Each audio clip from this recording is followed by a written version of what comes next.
Once forgiven, now free. Here's my entry in your challenge to prove that evolution is a fact.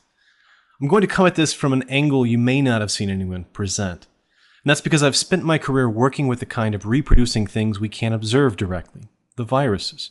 And my primary work was with the evolution of the non-primate lentiviruses.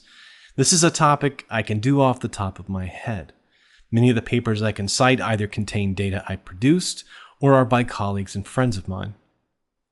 Let's start with what we know about lentiviruses. This little guy you may have seen. This is the human immunodeficiency virus type 1. You are, I hope, familiar with the consequences of infection by this pathogen. HIV is the primary cause of AIDS. Why then is AIDS a recent phenomenon in our history? Where was it prior to the previous century? Where did it come from? Can we trace its ancestry? The reason I'm using HIV and its cousins is because it's so well documented. It is the most studied virus ever. There's a computer database at the old Los Alamos nuclear facility that documents HIV sequence variations, their relationships to each other, and their provenance. We have samples to sequence that reconstruct pretty much the full history of this virus's existence on Earth. Here then is a perfect opportunity to answer some basic questions. Do reproducing things evolve? Do they evolve in response to specific signals in their environment? And lastly, do they acquire new abilities as a result of this repeated process of directed change? In addition, viral evolution is something that happens on a massively accelerated scale. A viral generation might only be a matter of a few days, or at most a few months.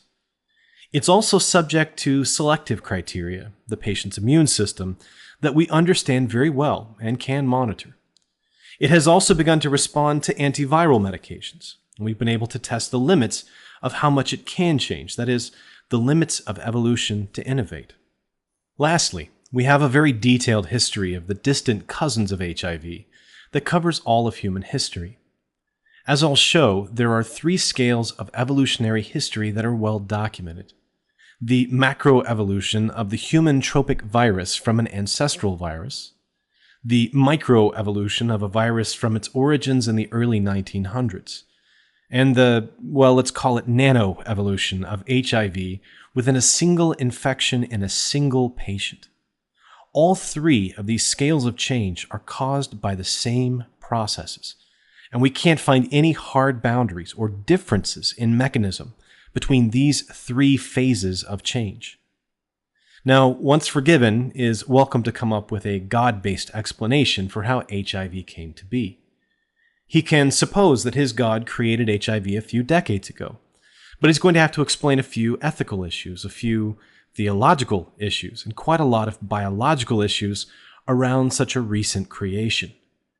If he goes with an explanation that involves his particular God creating an early precursor of HIV, he's still going to have to admit that HIV has acquired, while we watch, the ability to infect humans. That's a new property. That's the gain of ability, or if you prefer, the poorly defined characteristic, gain of information, as a result of the forces which we know act on viruses while we watch. In the case of HIV, models of evolution have saved lives. They've advanced knowledge. They've produced treatment strategies, guided our diagnostics. Creationists may wonder why scientists so fiercely defend evolution when it's attacked. Evolution actually matters. It can even be a matter of life or death. If creationists could ever come up with a predictive and explanatory model to produce better diagnostics and therapeutic approaches to cancer, AIDS, and tuberculosis, it would be a useful first step in proving their position. In 200 years, though, the best they've come up with are questions and doubts. They are the jeering benchwarmers of science, not the opposing team. So let's start with how evolution acts on HIV on a nanoscale, that is, within a single patient during the course of the infection. You may be aware that HIV vaccine efforts so far have been unsuccessful. That's because HIV is so diverse and evolves so quickly that any attempt at traditional vaccine approaches ends up only driving the virus to some new form and even accelerating infection and transmission. The most successful approaches will likely have to involve a vaccine in the body that evolves to match HIV's evolution. There are common and uncommon evolutionary changes in a single HIV infection. The common ones are all around how HIV enters the cell. The uncommon ones are around how the immune system detects the virus. Let's say we have a mother in South Africa who is HIV positive. That's all too common a story there. Her child is born HIV negative, but during the course of breastfeeding, the virus is released in the milk, travels to the vulnerable gut, and infects the newborn. That virus was what we call an R5 tropic virus form. R5 because it has a preference for a marker on the surface of immune cells called CCR5, chemokine receptor 5. The vulnerable gut or mucosa are loaded with these CCR5 containing cells, while they're less abundant in the blood. Later in the newborn, the R5 tropic virus will evolve to also include the X4 tropic form.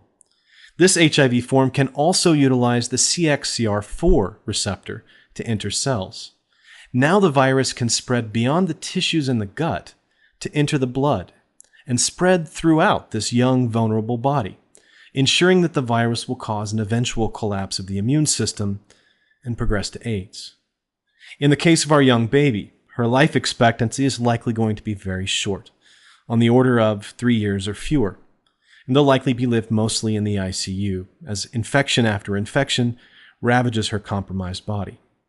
So X4 and R5 tropisms are one case of viral genetic diversity that produces a selective advantage for the virus, allowing it to spread through one type of immune cell but cause disease through another.